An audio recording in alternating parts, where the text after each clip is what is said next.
Agora eu convido você a esse bate-papo extremamente importante para ver se a gente consegue reduzir de uma vez por todas esses números horrorosos que o Brasil está apresentando. Estou falando, claro, da pandemia do Covid-19 e do momento que a gente está vivendo, principalmente aqui em São Paulo, que é o lockdown, a fase vermelha, que é a mais restrita de todas. Vamos conversar com o Ricardo Baronovski, que é professor de Direito Constitucional do Damásio Educacional. Seja bem-vindo, tudo bem? Olá, Regiane, é um prazer retornar com vocês aqui. Prazer é todo nosso. Obrigada, viu, por estar aqui e ajudar a gente a entender esse momento, porque a gente sabe que a gente tem muitos direitos, mas a gente tem nesse momento, mais do que nunca, muitos deveres e a gente precisa colocar tudo isso em prática, né? Vamos entender antes de mais nada, Ricardo, por favor, o que significa o lockdown e por que aqui no Brasil a gente tem a impressão de que o lockdown é um pouco mais leve, um pouco mais brando do que em outros lugares do mundo? Regiane, há exatamente um ano eu vim aqui, sentava nessa mesma cadeira e a gente fazia essa análise, né? O comércio abre, comércio fecha, pessoa sai, pessoa fica.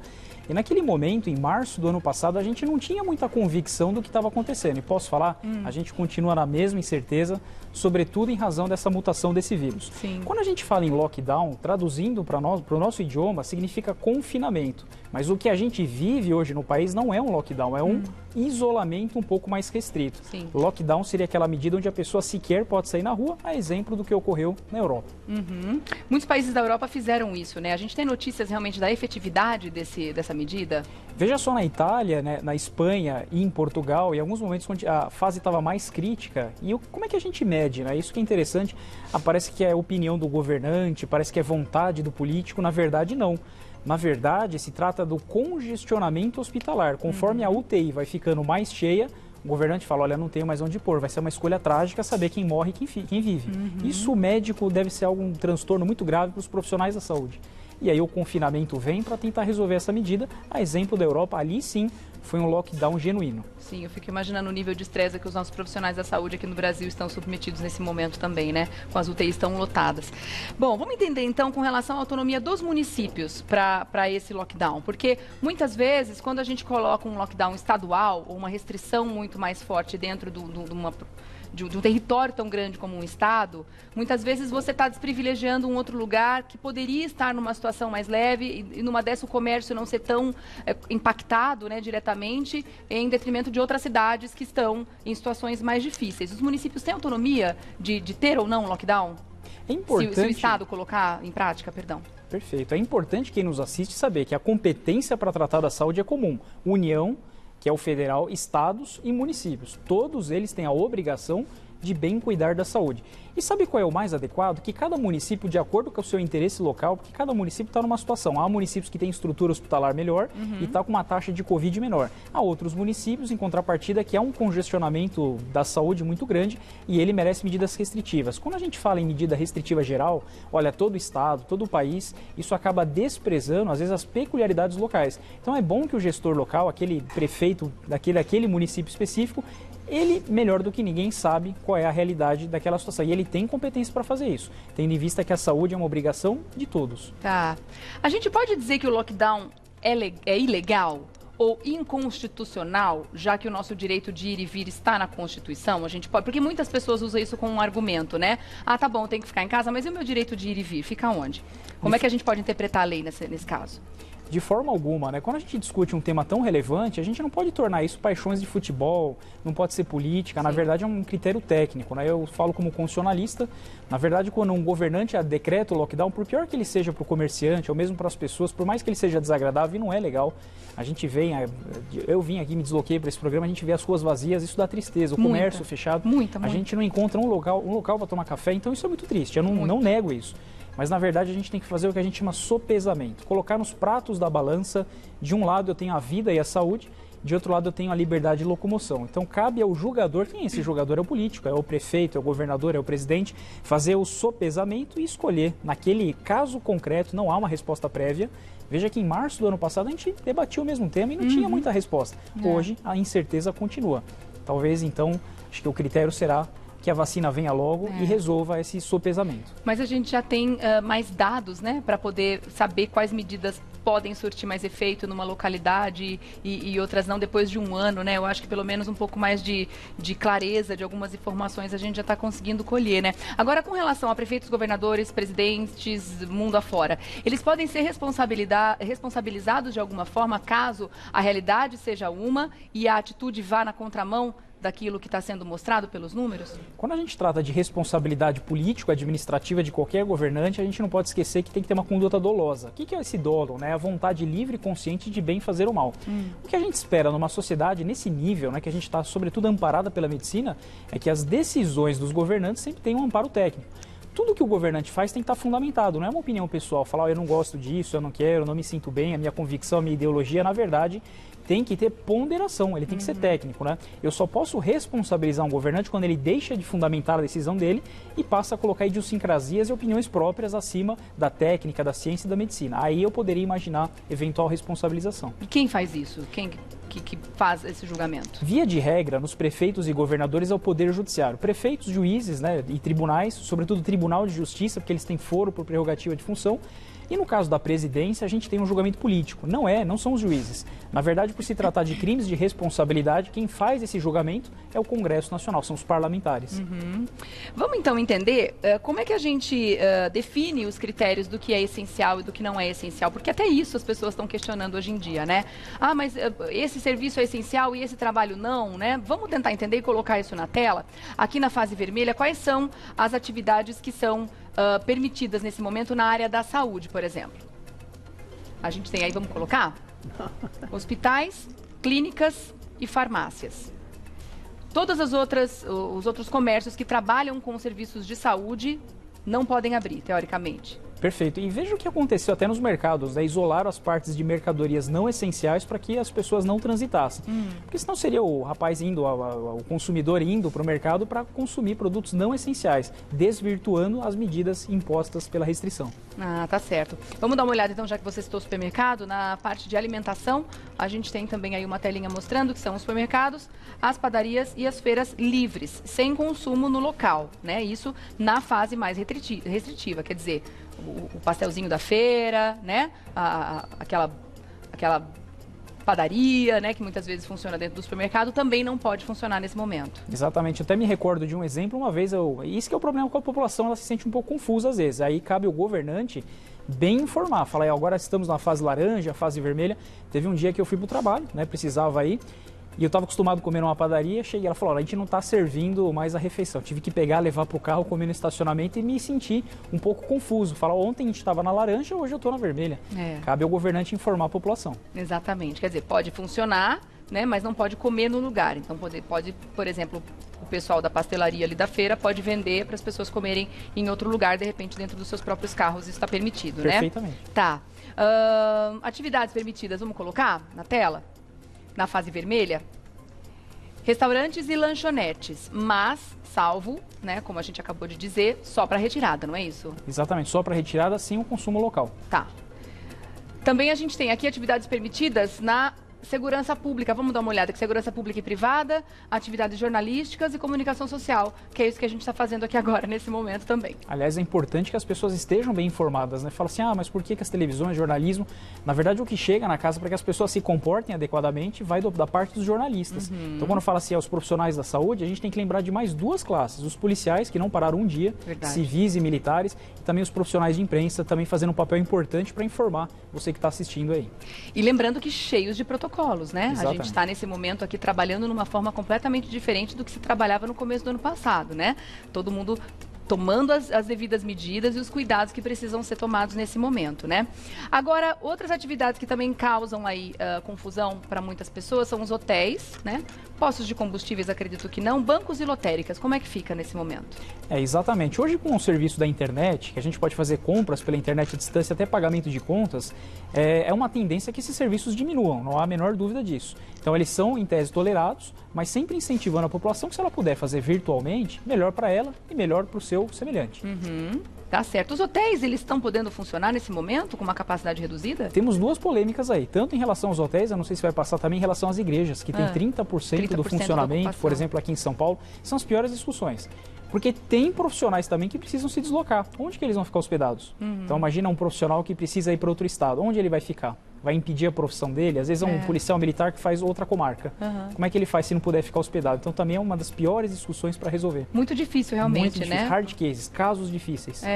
Porque realmente, né, o profissional que tem que se deslocar é diferente de uma viagem de turismo que dá para ser adiada ou ser colocada num outro momento. Imagina no interior do país o médico que atende mais de uma localidade. Como é que ele faz? Que não dá tempo, né, para voltar. Às vezes ele cobre um hospital de barco. E ele precisa dormir naquela noite para voltar. Se não tiver um hotel, um albergue, alguma coisa para ele dormir, ele não exerce a profissão. No transporte tudo funciona, né? O transporte coletivo e também os transportes por aplicativo. Inclusive essa é uma outra grande polêmica, porque pouquíssimas restrições foram colocadas, né, dentro dessa questão da aglomeração, dentro do transporte, e justamente isso é uma das coisas que as pessoas mais questionam, né, professor? Esse é o pior problema, aliás, caberia aí um pouco de sensibilidade do governante, cada vez mais, acho que a imprensa noticia bastante isso, os ônibus parecem que não tem pandemia, parece que lá não tem coronavírus, Exato.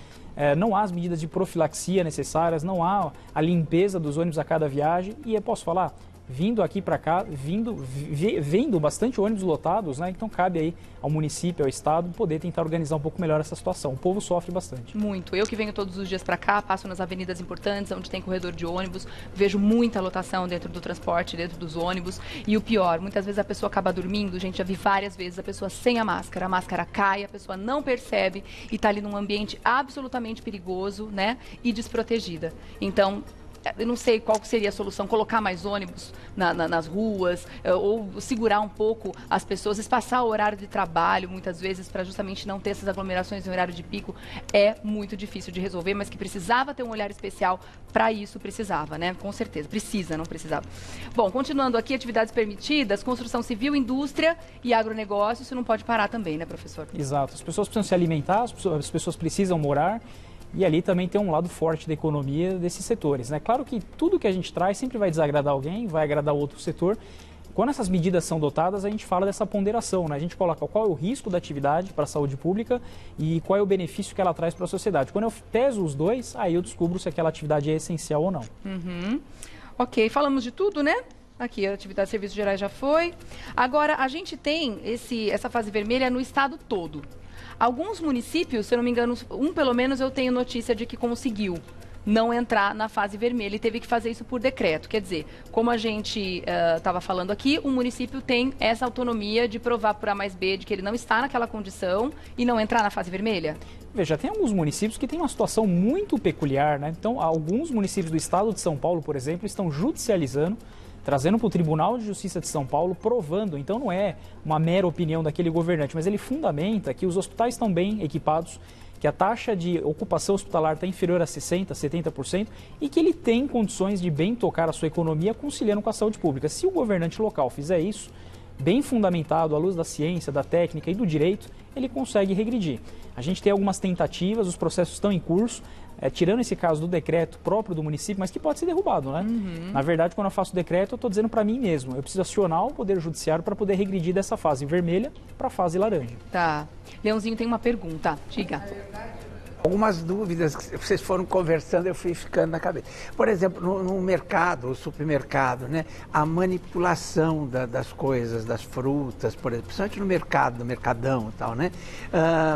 As pessoas podem manipular as coisas ou tem que deixar que o vendedor manipule e te entregue as coisas, as frutas, por exemplo. E outra coisa, a questão do hotel. Por exemplo, tem gente que a gente sabe que mora em hotel, né? E tem gente que às vezes veio de uma outra cidade ou de um outro estado, está hospedado. E aí se o hotel para, quer dizer, como é que fica isso? Quer dizer, a pessoa não é atendida dentro do hotel porque ela tem necessidades ali dentro, né? Não vai poder colocar essa pessoa para fora, né? É verdade. Bela pergunta, Leão. Então, é esse conflito que a gente se depara hoje, né, que não tem uma resposta prévia, falar para todas as situações, Você traz um exemplo que eu nunca tinha pensado. E a pessoa que mora no hotel, como é que faz? Vai expulsá-la? É verdade. É a residência dela, é o domicílio, né? Muito bem apontado. É verdade. São as situações difíceis que você demais. colocou, né? Agora, eu acho que com relação à manipulação no mercado, eu acho que isso está sendo uma questão muito individual de cada rede de supermercado, né? Talvez use luvas, alguma coisa, né? Uma distribuição pelo mercado faz muito sentido. Alguns você percebe que parece que não está acontecendo nada. Você entra em mercado, há um tempo atrás, tinha funcionários sem máscara, você não vê álcool nos lugares, né? Isso aconteceu muito há um tempo atrás e agora está voltando, porque parece que as pessoas estão relaxando. Eu, sinceramente, estou horrorizada. Eu estava agora há pouco, antes do programa, conversando num grupo de amigas de WhatsApp, que moram em várias cidades diferentes, Limeira, Campinas e tal, e está todo mundo percebendo a mesma coisa. A gente anda pelos lugares e as pessoas não estão respeitando o decreto do uso de máscaras. Como se a gente estivesse vivendo um momento tranquilo. A gente está longe da tranquilidade. Poucas as coisas, como você muito bem pontuou, professor, poucas são as certezas que a gente tem com relação ao convívio com esse vírus, né? Mas uma delas é de que a máscara reduz e muito o contágio. Isso já está provado por A mais B. Se você receber uma mensagem de WhatsApp que contesta isso, é fake news, porque isso já está provado, é uma das poucas coisas que a gente sabe que a gente pode usar a nosso favor para nos proteger, não é, professor? Com certeza, né? A gente traz o exemplo de Araraquara, onde surgiu a primeira vez a mutação desse vírus. O acesso, Leão, lá, os mercados são individuais, então é uma pessoa por vez. Talvez em medidas extremas. O que seria uma medida extrema, Regiane? Então seria aquele caso de um hospital local que está com 90% de congestionamento. A gente precisa se colocar no lugar dos profissionais da saúde, né? É escolher quem vai viver e vai morrer. A gente chama de escolhas trágicas. Imagina isso com um familiar nosso. Então talvez a máscara, o álcool e esse acesso individual ainda seja um pouco menos drástico, né? Bom, daqui a pouquinho eu volto, vou dar um recadinho e a gente vai conversar com você que está em casa, que já está mandando a sua opinião e a sua pergunta para cá. Mas tem também a questão que eu gostaria de pontuar aqui sobre as punições para quem não está obedecendo as regras nesse momento, principalmente com relação às festas, a esses encontros clandestinos que são absolutamente absurdos. A gente está vendo, inclusive, tem um modus operandi acontecendo agora, em que eles despistam a polícia de uma forma muito maluca. Eles marcam um endereço, naquele endereço a pessoa recebe uma outra... Eu estava ouvindo isso no rádio ontem, olha que maluquice. Naquele endereço falso, a pessoa recebe, como se fosse uma gincana para chegar na festa, recebe um outro direcionamento, tipo um enigma, para descobrir qual é o endereço oficial daquela festa. Gente, pelo amor... E quando a polícia chega lá, tem umas 400, 500 pessoas dentro de um lugar e que pode ser extremamente perigoso, inclusive é exemplo do que a gente viveu há anos atrás da Boate Kiss, que não respeita nenhum tipo de norma de segurança. Se acontece alguma coisa ali, as pessoas não têm nem por onde escapar. Olha, é um absurdo em cima do outro. Vamos voltar, que a gente estava falando sobre as punições, né? Quem não está respeitando esse momento da fase vermelha, o que pode acontecer com essa empresa? Exatamente. Ou com esse organizador de balada? Veja só, primeiro, multa, né? A consequência civil, quando dói no bolso, diz que o pior órgão humano é o bolso, né? Então, se essas pessoas começarem a sentir, não só de organizar, eu vi algumas coisas terríveis por aí, como Corona Fest, as pessoas zombam, as pessoas lidam como se não tivesse família, como se não tivesse pessoas idosas em casa. E talvez essa seja hoje, na sociedade, um dos maiores problemas. É como combater essa massa de pessoas que não se atenta com a realidade que a gente vive. Então, a primeira consequência é a multa, e se não houver o imediato dispersamento, a gente pode pensar em resistência, desobediência e até as consequências penais, né? Crimes. É verdade. Bom, bastante comentários aqui. Deixa eu ver, tem muito comentário também que são pertinentes, a gente respeita todas as opiniões, tá? Mas não vai dar tempo de comentar todos, então vamos atentar as perguntas aqui para o professor, tá? Irma Gibim. Quando chegamos com as compras no mercado, só higienizar com álcool 70, será que é suficiente? Lembrando que a gente está aqui com um professor de direito, não um profissional da saúde, tá, gente? Mas eu posso dar, de repente, meu depoimento pessoal, eu continuo fazendo isso até hoje. Eu também faço. Com tudo que chega em casa. A gente não sabe se é suficiente, a gente torce para que seja suficiente, né? Eu deixo uma quarentena na sacolinha, pego no dia seguinte. Aquilo que estraga eu trago, aquilo eu deixo lá, mas eu faço isso. Deu certo. A própria sacola do mercado fica em quarentena no porta-mala do carro por 5 dias. Fica na lavanderia. De castigo. Ai, gente, mas tem coisa que a gente precisa descontrair, né? Realmente. Deixa eu ver aqui os outros comentários. A Elizabeth, bom dia. Acho um absurdo, um ano de pandemia, os governantes não fizeram um plano de governo para a economia e preservar os trabalhadores. É muito descaso. Antes até entendia porque foi tudo muito rápido, mas um ano depois poderiam ter pensado em algo, como rodízio de lojas, funcionários para não lotar os transportes e os lojistas, empresas não ficarem no prejuízo. Eu concordo com a sua posição. Eu acho que em um ano já dava para pensar em um plano para que o comércio funcionasse com total responsabilidade, para que a porta de repente não tivesse aberta, mas atendesse 1, 2 pessoas. Até porque tem comércio, gente, pensa bem, sei lá, vou dar um exemplo aqui, comércio de vidros. A pessoa vai fazer um projeto para a casa dela, vai comprar um blindex para botar no banheiro. Quantas pessoas entram naquele comércio ao mesmo tempo? Dá para a gente falar em aglomeração nesse momento? Entra um para ser atendido numa mesa, é só botar uma distância, faz o que precisa ali. Gente, tem coisas que dá para pensar, né? Existem comércios em que tem aglomeração, que vivem disso, vivem quanto mais gente na loja melhor. Esses realmente precisam ter políticas específicas, mas existem outros que não têm a menor necessidade de estarem fechados nesse momento, não é, Exatamente. Professor? Então, dá para sopesar esse o governante nesse 1 ano. Vamos lá, que são os mesmos governantes. A gente não trocou, né? 4 anos a cada mandato. São as mesmas pessoas. Eles deveriam ter visto isso, que nem todo o comércio tem a mesma natureza. Tem alguns que são consumos individuais, permitido abrir. Tem outros que têm consumo em massa e aí seria adequado se manter restrito nesse momento. A Aline está dizendo aqui que as escolas estão funcionando normalmente. Na verdade, não, né? As escolas não estão funcionando normalmente. Se eu não me engano, o governo do estado parou já. As que estão funcionando, que são as escolas da rede particular, estão com cada uma com os seus protocolos. 35% da ocupação das escolas é o máximo permitido, salvo se... Aí tem regras muito específicas para as escolas, e as escolas, ao meu ver, estão respeitando. A escola dos meus filhos, por exemplo, está fechada nesse momento, porque 2 casos dentro do plano de manejo que foi feito ali dentro da escola, não sei se isso é particular de cada escola, cada um tem o seu, ou se é coletivo e totalitário, mas dentro da escola dos meus filhos, 2 casos já é suficiente para a escola fechar as portas por 15 dias, e é o que está acontecendo agora, porque temos até mais de 2 casos confirmados, infelizmente. Bastante prudente. Tem alguma pergunta, não sei se nesse sentido, mas seria interessante que alguém aqui deve estar passando por esse problema de ter algum familiar aguardando atendimento numa fila, né, num leito de hospital. Que medida jurídica, né? Acho que isso me interessa muito, porque nessa incerteza de ficar 1, 2 semanas aguardando tratamento, às vezes isso é fatal. Então, pessoal, não tem jeito. A via judicial, nesses casos, é a melhor saída, né? Não é um incentivo ali, ou litígio, né? Mas para salvar a vida, eu vejo vários casos, parou o rim, vi ontem no jornal, parou o rim, não havia entendimento, afetou o fígado, a pessoa não tinha intubação, aguardando um leito. Aí o Poder Judiciário vai ter que ser acionado.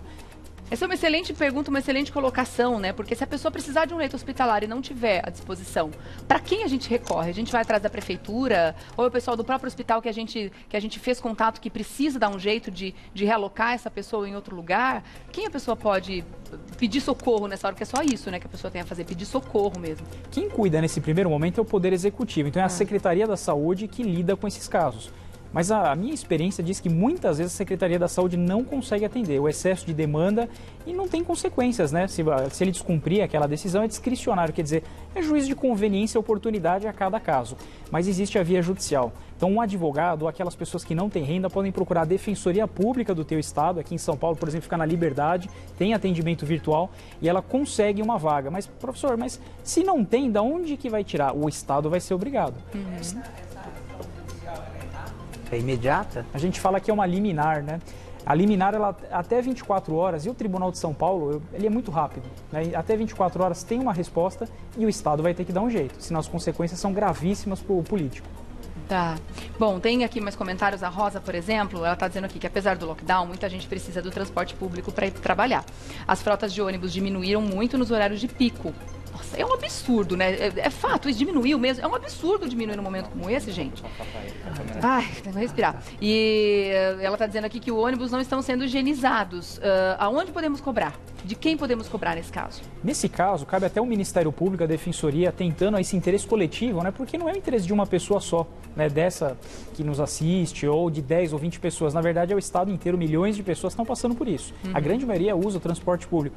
Então, uma ação coletiva para que determine que o Estado providencie uma frota maior. Não cabe, nesse momento, reduzir a frota. Não faz o menor sentido. Estamos colocando em risco, estamos condenando milhares de vidas, né?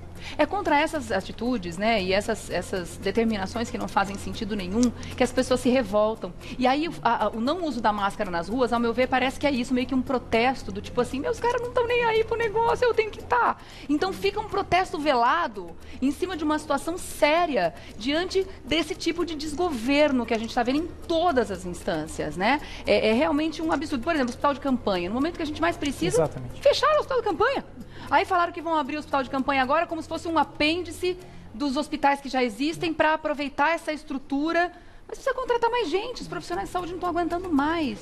É muito maluco, mas assim, de qualquer forma, não protestem dessa forma. Existem outros canais, existem outras formas de protestar contra esse tipo de atitude que não é colocando a sua própria vida e a vida de outras pessoas em risco. A Kátia está dizendo aqui, ó, assisto todos os dias e adoro vocês. Na feira aqui perto, obrigada, minha linda. Na feira aqui perto de casa, a barraca vende só para viagem, né? Acho que ela está falando do pastel, no caso aqui. Mas tem pessoas que insistem em comer no local. Isso pode dar multa para a barraca, mesmo que eles avisem que não pode comer ali, porque realmente eles estão no espaço público, né? Exatamente. Que é a rua. Como é que faz aí, no caso, a responsabilidade individual daquela pessoa que está comendo ou a multa vai para o barraqueiro, que seria um absurdo, né? São dos dois, né? Primeiro que a barraca, o feirante, ele não pode disponibilizar o consumo local, banquinhos, aquele produto tem que ser embalado para viagem. E, obviamente, que cabe a recomendação. Não será permitido o consumo local, fixar isso no estabelecimento para que a população se informe. E aquele que resolver insistir e descumprir, cabe as medidas jurídicas, policiais, cabíveis ao caso, né? Tá. É muito interessante até para quem nos assiste, né? Se depara com uma situação dessa, para quem que eu comunico? As pessoas às vezes falam, mas eu procuro que a polícia, eu procuro o Ministério Público. Hoje o Ministério Público ele tem um papel muito atuante, então você pode entrar no site do teu Ministério Público e noticiar. Viu festa, Corona Festa, a gente tem até um número, né, que passa para noticiar esse tipo de situação. É importante que as pessoas também... É um 0800, né? Será que a gente tem aqui? Se não tiver produção, pega pra gente. Tem aqui, né? Tem? Peraí, então. Tá comigo aqui, ó. O telefone para aglomerações, para você denunciar aglomerações e festas clandestinas, é o 0800. Vamos anotar todo mundo, gente, por favor. 0800 771 3541. 0800 771 3541. Inclusive, essa informação sobre como eles estão fazendo para que as pessoas cheguem até as festas e tentando despistar a polícia, a informação veio da própria polícia. Ontem eu estava assistindo uma entrevista do Nico, do delegado de polícia. E... justamente com a Sato, eles estavam juntos ontem dando uma entrevista falando sobre o Dia da Mulher, e aí ele colocou isso, né, para que as pessoas entendam o tamanho do problema. Quer dizer, é realmente muito absurdo você parar para pensar que as pessoas estão tentando dar um jeito de despistar a polícia para conseguir fazer aglomerações desse porte, né? Eu sei que tem muita gente que assiste, a gente comerciantes, né, que tira da própria renda, né, e pode estar inconformado, falar, olha, não concordo com essa situação, e a gente dá, tem toda a nossa compreensão, né, tem fundamento para os dois lados, são medidas técnicas, tudo vai depender do congestionamento hospitalar, mas eu acho que lazer nesse momento, festa, diversão, onde as pessoas estão morrendo em massa, né? 4, 5 vezes mais do que habitualmente, isso é assustador. Não tem mais lugar para enterrar. O maior cemitério de São Paulo, Vila Formosa, está com problema de não ter pessoal, são 10 pessoas que fazem lá o enterro, para gerir tantos óbitos. Eles enterram mais ou menos 45 por dia. Parece que ontem foram 130 ou 140. Nossa, as pessoas têm que ter essa consciência. Pode ser teu familiar, se coloque no lugar daquela pessoa. Que coisa horrível, né? Pelo amor de Deus. Agora tem uma questão aqui que o Herbert está colocando para a gente, que eu não sei. Isso tem a ver com o direito trabalhista, né? Que nesse momento está tão também difícil da gente entender quais são os direitos e deveres aqui, ó. Ele está dizendo que foi afastado por 30, acredito que 30 dias. Mas no dia em que fui afastado, não me deram nada para assinar, apenas me informaram que eu ia ser afastado. Agora estão me chamando para ir lá só assinar. Eles não tinham que estar com tudo pronto? Tenho mesmo que ir até a empresa assinar? Sou obrigado a repor essas horas em que fui afastado? Você tem alguma informação sobre isso, professor? Veja, até trazendo aqui uma informação a priori para ele, né, de início, né? Não é a minha área trabalhista, eu sou de direito constitucional, é outro ramo. Ele pode procurar um advogado trabalhista ou mesmo a defensoria pública para auxiliá-lo, mas posso dizer, até os profissionais do direito trabalhista está confuso. Tivemos 20 leis, uma seguida da outra do regime transitório. Então, cada momento do país rege uma lei. Às vezes até o próprio advogado fica confuso em relação a isso, mas eu te recomendo que você procure um advogado trabalhista. Ele vai te orientar muito melhor. Tá certo. Vou agradecer mais uma vez então sua presença aqui um ano depois. Eu espero que daqui um ano a gente sente para conversar sobre outra coisa, Ricardo, porque realmente não dá para imaginar a gente nessa situação mais 365 dias, né? Então agradeço, obrigada pelos esclarecimentos, foi realmente muito importante essa conversa, esse bate-papo. Ricardo Baronovski, que é professor de Direito Constitucional do Damásio Educacional, vou deixar aqui o contato para você seguir, @Ricardo Baronovski. @Ricardo Baronovski. Vou dizer mais uma vez para vocês o telefone para denúncias de aglomerações e festas clandestinas. Você deve ter esse telefone sempre à mão, até de repente colocar na agenda do celular, porque você pode estar passando por algum lugar e ver alguma coisa acontecendo. É importante sim nós sermos agentes fiscalizadores nesse momento, porque é pelo bem de todos, tá? 0800 771 3541. 0800 771 3541. Obrigada mais uma vez, até a próxima, viu? Muita saúde para todos. Obrigada.